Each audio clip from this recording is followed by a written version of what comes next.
Hello മക്കളെ, ഷമീം സാറാണ്. അപ്പോൾ ഇതുവരെ +1 അലോട്ട്മെൻ്റ് ഒന്നും ലഭിക്കാത്ത മക്കൾക്ക് ഒരു സന്തോഷ വാർത്ത പറഞ്ഞു തരാൻ വേണ്ടിയിട്ടാണ് ഷമീം സാർ വന്നിട്ടുള്ളത്. വീഡിയോ അവസാനം വരെ നിങ്ങൾ കാണണം, മാക്സിമം ഫ്രണ്ട്സിലേക്ക് ഷെയർ ചെയ്ത് കൊടുത്തോളൂ. അപ്പോൾ സെക്കൻഡ് അലോട്ട്മെൻറ്റ് വന്നതിന് ശേഷം എത്ര കുട്ടികൾ അഡ്മിഷൻ എടുത്തു, എത്ര കുട്ടികൾ അഡ്മിഷൻ എടുത്തില്ല, അങ്ങനെയുള്ള ഒരു കണക്ക് ഇപ്പോൾ നമ്മുടെ hscap.kerala.gov.in എന്ന സൈറ്റിൽ വന്നിട്ടുണ്ട്. ഒരു സ്റ്റാറ്റിസ്റ്റിക്സ് വന്നിട്ടുണ്ട്. ഇതും പിന്നെ അതിന് മുൻപ് അലോട്ട്മെൻറ്റ് വന്ന ഉടൻ നമ്മുടെ സർക്കാർ പുറത്തിറക്കിയ ഒരു സ്റ്റാറ്റിസ്റ്റിക്സ് ഉണ്ട്. അതിനും കൂടി ചേർത്തിട്ടാണ് ഈ ഒരു സന്തോഷ വാർത്ത നിങ്ങളോട് ഷെയർ ചെയ്യാനുള്ളത്. പിന്നെ ഒരു സ്ഥിരീകരിക്കാത്തൊരു വാർത്തയുണ്ട്, നമുക്ക് നോക്കാം എന്താണെന്നുള്ളതൊക്കെ. അപ്പോൾ തീർച്ചയായിട്ടും മക്കൾ എന്ത് ചെയ്യുക, ഈ വിവരം മാക്സിമം ഫ്രണ്ട്സിലേക്ക് ഷെയർ ചെയ്ത് കൊടുക്കണം. ഈ ഒരു വീഡിയോ മാക്സിമം ഫ്രണ്ട്സിലേക്ക് ഷെയർ ചെയ്ത് കൊടുക്കുക. കാരണം നിങ്ങളെല്ലാവരും ഹാപ്പി ആകും ഈ ഒരു വീഡിയോ കണ്ട് കഴിയുമ്പോൾ. Okay, yes. അപ്പോൾ അതിന് മുൻപ് നിങ്ങളോട് സൂചിപ്പിക്കാനുള്ള മക്കൾ, നിങ്ങൾ +1 ഏത് കോഴ്സ് സെലക്ട് ചെയ്യുകയാണെങ്കിലും ട്യൂഷൻ നിർബന്ധമാണ്. കാരണം 10ാം ക്ലാസ് പോലെ അല്ല +1ഉം +2ഉം. അപ്പോൾ തീർച്ചയായിട്ടും നന്നായിട്ട് പഠിച്ചെങ്കിൽ മാത്രമേ നമുക്ക് +2 കഴിഞ്ഞ് നല്ല ഒരു കോഴ്സിലേക്ക് അല്ലെങ്കിൽ നല്ലൊരു കോളേജിൽ നമുക്ക് അഡ്മിഷൻ കിട്ടുള്ളൂ. അത് നിങ്ങളുടെ മൈൻഡിൽ ഉണ്ടാവണം. ആദ്യം മുതലേ നന്നായിട്ട് എന്ത് ചെയ്യണം, പഠിച്ചു പോകണം. 18ാം തീയതി നമ്മുടെ ക്ലാസ്സുകൾ സ്റ്റാർട്ട് ചെയ്യുമ്പോൾ തന്നെ നമ്മൾ നല്ല കോൺഫിഡൻസിലായിരിക്കണം നമ്മൾ ക്ലാസ്സിൽ ഇരിക്കേണ്ടത്. അപ്പോൾ തീർച്ചയായിട്ടും സയൻസ് ആണ് നിങ്ങൾ എടുക്കുന്നതെങ്കിൽ നമ്മുടെ അഗ്നി ബാച്ച് ഉണ്ട്. ഫുൾ മാർക്ക് സ്കോർ ചെയ്യണമെങ്കിൽ ഇങ്ങോട്ട് കയറി വരാം. ഇവിടെ നമ്മുടെ ഈ വർഷത്തെ റിസൾട്ടൊക്കെ ഇവിടെ കൊടുത്തിട്ടുണ്ട് കേട്ടോ. 20ഓളം കുട്ടികൾക്കാണ് ഫുൾ മാർക്ക് കിട്ടിയിട്ടുള്ളത്. അതായത് 520 ഔട്ട് ഓഫ് 520, 520ൽ 520 മാർക്ക് വാങ്ങിയിട്ടുള്ള 20ഓളം കുട്ടികൾ +1 നമ്മുടെ അഗ്നി ബാച്ചിൽ ജോയിൻ ചെയ്തിട്ട് പഠിച്ചവരാണ്. ആ കൂട്ടത്തിൽ നിങ്ങൾക്ക് വരാൻ വേണ്ടി പറ്റും. ഫുൾ മാർക്ക് അവിടെ നിൽക്കട്ടെ. ഫുൾ A+ വാങ്ങിയിട്ടുള്ള 1000ൽ പരം കുട്ടികളാണ്. ഓൾറെഡി നമ്മൾ പല വീഡിയോസിലും അവരുടെ ഫോട്ടോ ഒക്കെ വെച്ചിട്ട് നമ്മൾ ചെയ്തിട്ടുണ്ട്. അത് വീണ്ടും പറഞ്ഞ് റിപ്പീറ്റ് ചെയ്യുന്നില്ല.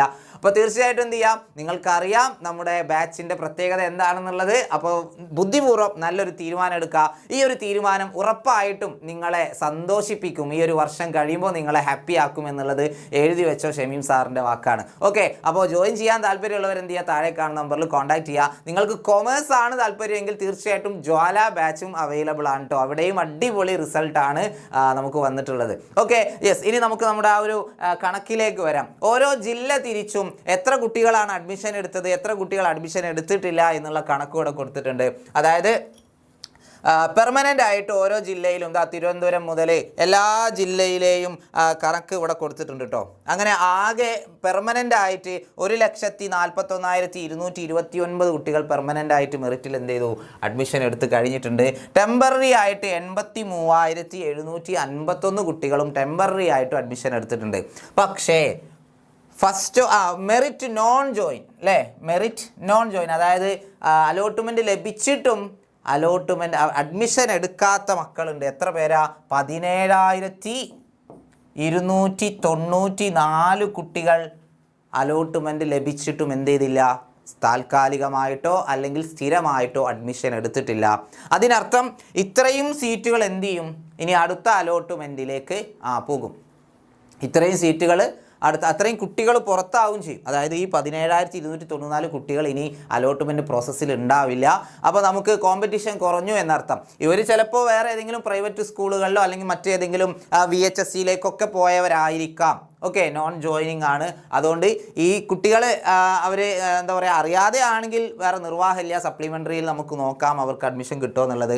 മിക്കവാറും കുട്ടികൾ മനഃപൂർവ്വമായിരിക്കും, അതായത് വേറെ ഏതെങ്കിലും കോഴ്സിൽ ചേരുക അങ്ങനെ എന്തെങ്കിലും ചെയ്തതായിരിക്കാം. അപ്പോൾ അലോട്ട്മെൻറ്റ് ലഭിക്കാത്ത മക്കൾക്ക് ഹാപ്പി ന്യൂസ് ആണ്. 17,294 കുട്ടികൾ കുറഞ്ഞിട്ടുണ്ട്, അത്രയും വാക്കൻസിയും വരും. ഓക്കെ, പിന്നെ ഡിനൈഡ് ആയിട്ട് ഒരു 258 സീറ്റുകളുണ്ട്. അതായത് നിങ്ങളുടെ അപ്ലിക്കേഷനിൽ വന്ന മിസ്റ്റേക്ക് കാരണം 258 കുട്ടികളുടെ അപേക്ഷ തള്ളിയിട്ടുണ്ട്. പിന്നെ സ്പോർട്സിൽ ടെമ്പററി ആയിട്ടും നോൺ ജോയിൻ ആയിട്ടും ഒരു 1,469 സീറ്റുകൾ, 1,469 സീറ്റുകൾ സ്പോർട്സിൽ നോൺ ജോയിൻ, അതായത് അലോട്ട്മെൻറ്റ് കിട്ടിയിട്ടും ചേരാത്ത മക്കളുണ്ട്. ഡിനൈഡ് ആയിട്ട് ഒരു 10 സീറ്റും. ഓക്കെ, ഒരു 10 എണ്ണം. ഓക്കെ, അപ്പോൾ ഈ താഴെ എഴുതിയിട്ടുള്ള അത്രയും സീറ്റുകൾ ഇനി നമുക്ക് തേർഡ് അലോട്ട്മെൻറ്റിൽ വരുന്നതാണ്. അതുകൂടാതെ ഓൾറെഡി ഒരുപാട് വേക്കൻസി ഉണ്ടെന്ന് പറഞ്ഞിരുന്നല്ലോ. അതായത് ടോട്ടൽ 75,419 സീറ്റുകൾ ഓൾറെഡി എന്ത് ചെയ്തിരുന്നു, സെക്കൻഡ് അലോട്ട്മെൻറ്റ് വന്ന പാടെ എന്ത് ചെയ്തിരുന്നു, വേക്കൻസി ഉണ്ടായിരുന്നു. ഇത് ആദ്യം സെക്കൻഡ് അലോട്ട്മെൻറ്റ് വന്ന സമയത്ത് വന്നിട്ടുള്ള കണക്കാണ്. 75,419 സീറ്റുകൾ ഓൾറെഡി ഉണ്ട്. അതിന് പുറമെ ഇത്രയും സീറ്റുകൾ കൂടി 17,294 പ്ലസ് 1,469 പ്ലസ് 10 ഇത്രയും സീറ്റുകൾ കൂടി അധികമായിട്ട് തേർഡ് അലോട്ട്മെൻറ്റിൽ വേക്കൻസി ആയിട്ട് കിടക്കുകയാണ്. ഓക്കെ, അപ്പോൾ ഒരു സംശയം ഉണ്ടാവും, സാർ നേരത്തെ പറഞ്ഞിരുന്നല്ലോ ഇത്രയും സീറ്റുകൾ വിവിധ കമ്മ്യൂണിറ്റിയിലായിട്ട് കിടക്കുന്നല്ലേ, അതുകൊണ്ട് നമുക്ക് എന്തെങ്കിലും പ്രയോജനം ഉണ്ടാവുമോ എന്നുള്ളത് അല്ലേ? തീർച്ചയായിട്ടും പ്രയോജനമുണ്ട്. അങ്ങനെ ഒരു വാർത്ത കൂടി വന്നിട്ടുണ്ട് മക്കളെ, നമുക്ക് നോക്കാം. യെസ്, ഒഴിവുള്ള സംവരണ സീറ്റുകൾ മെറിറ്റിലേക്ക് മാറ്റും എന്ന ഒരു എന്താ പറയുക സ്ഥിരീകരിക്കാത്ത, നമ്മുടെ HSCAP ആ ഒരു വെബ്സൈറ്റിൽ ഇത്തരത്തിലൊരു നോട്ടിഫിക്കേഷൻ ഒന്നും കണ്ടില്ല, പക്ഷേ ഒരു പത്രത്തിൽ വന്നിട്ടുള്ളൊരു വാർത്തയാണിത്. ഇങ്ങനെ ആയാൽ കാര്യങ്ങൾ എളുപ്പമായി, ഹാപ്പിയായി, ഷമീം സാറ് ഹാപ്പി, ഇതുവരെ അലോട്ട്മെൻറ്റ് ലഭിക്കാത്തവർ ഹാപ്പി, ഇങ്ങനെ ആവാൻ വേണ്ടി പ്രാർത്ഥിക്കാം. അപ്പോൾ തീർച്ചയായിട്ടും നമുക്കിതൊന്ന് വായിച്ചു നോക്കാം കേട്ടോ. യെസ്, അതായത് +1 പ്രവേശനം ഒഴിവുള്ള സംവരണ സീറ്റുകൾ മെറിറ്റിലേക്ക് മാറ്റും. അതായത് നേരത്തെ പറഞ്ഞ എത്ര സീറ്റുകളാ? 75,419 പ്ലസ് 17,294, 1,469 പ്ലസ് 10, ഇത്രയും സീറ്റുകൾ മെറിറ്റിലേക്ക് മാറാൻ വേണ്ടി പോവാണ്. യെസ്, സംസ്ഥാനത്ത് +1 പ്രവേശനത്തിൻ്റെ 2ാം ഘട്ട അലോട്ട്മെൻറ്റിന് ശേഷം ഒഴിവുള്ളത് 75,352 സംവരണ സീറ്റ്. ഒഴിഞ്ഞു കിടക്കുന്ന സംവരണ സീറ്റുകൾ 3ാം അലോട്ട്മെൻറ്റിൽ ജനറൽ മെറിറ്റ് സീറ്റുകളാക്കി പ്രവേശനം നടത്തും. ഇതോടെ 3ാം അലോട്ട്മെൻറ്റിൽ കൂടുതൽ പേർക്ക് പ്രവേശനം നേടാനാകും എന്നുള്ളതാണ് നമ്മുടെ ഈ ഒരു വാർത്ത.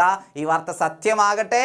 ഇതുവരെ അലോട്ട്മെൻറ്റ് ലഭിക്കാത്തവർക്ക് എല്ലാവർക്കും 3rd അലോട്ട്മെൻറ്റിൽ തന്നെ അഡ്മിഷൻ ലഭിക്കട്ടെ, അലോട്ട്മെൻറ്റ് ലഭിക്കട്ടെ, ഇഷ്ടപ്പെട്ട സ്കൂളിൽ ഇഷ്ടപ്പെട്ട കോഴ്സ് പഠിക്കുവാനുള്ള ഒരു അവസരം കിട്ടട്ടെ എന്ന് തന്നെ നമുക്ക് പ്രാർത്ഥിക്കാം. അപ്പോൾ സാധാരണ ഈ ഒരു തീരുമാനം ഇല്ല എങ്കിൽ എന്താ ചെയ്യുക? അതായത് 3rd അലോട്ട്മെൻറ്റിലും സംവരണ സീറ്റിൽ അങ്ങനെ തന്നെ നിലനിൽക്കുകയാണെങ്കിൽ അതിന് ശേഷം വന്ന് സപ്ലിമെൻ്ററി അലോട്ട്മെൻറ്റ് വരെ വെയിറ്റ് ചെയ്യണം. അതായത് 18ാം തീയതി സ്കൂളിൽ ക്ലാസ്സൊക്കെ തുടങ്ങും. പിന്നെ ഈ മന്ത് ലാസ്റ്റ് വീക്കിൽ 27ാം തീയതി 28ാം തീയതിയോ എങ്ങാനുമാണ് സപ്ലിമെൻ്ററി അലോട്ട്മെൻറ്റ് സ്റ്റാർട്ട് ചെയ്യുക. അതിൻ്റെ 1ാം അലോട്ട്മെൻറ്റിലായിരിക്കും എന്ത് ചെയ്യുക, ഇങ്ങനെ ഒരു തീരുമാനം ഉണ്ടാവുക. പക്ഷേ 3rd അലോട്ട്മെൻറ്റിൽ തന്നെ ഇങ്ങനെ ഒരു തീരുമാനം എടുക്കാൻ വേണ്ടി ഗവൺമെൻറ് പോവുകയാണ്.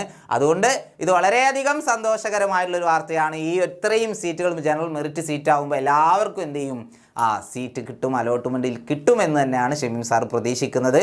അപ്പോൾ ഈ ഒരു വിവരം നിങ്ങൾക്ക് ഹാപ്പി ആയെങ്കിൽ, നിങ്ങൾ സന്തോഷത്തിലാണെങ്കിൽ തീർച്ചയായിട്ടും എന്ത് ചെയ്യുക, താഴെ എന്താ പറയുക ചിരിക്കുന്ന ഇമോജികളൊക്കെ ഇങ്ങോട്ട് പോരട്ടെ. മാക്സിമം ഫ്രണ്ട്സിലേക്ക് ഒരു വിവരം നിങ്ങൾ ഷെയർ ചെയ്ത് കൊടുക്കുക. ഇതേപോലെ നിങ്ങൾക്ക് ഇൻഫോർമേറ്റീവ് ആയിട്ടുള്ള ഒരുപാട് വീഡിയോസ് ഇനിയും വരും. നിങ്ങളെല്ലാവരും ചാനൽ സബ്സ്ക്രൈബ് ചെയ്തിട്ടുണ്ടാവണം. അപ്പോൾ വീണ്ടും കാണാം. അതുവരെ ടാറ്റ, ബൈ ബൈ.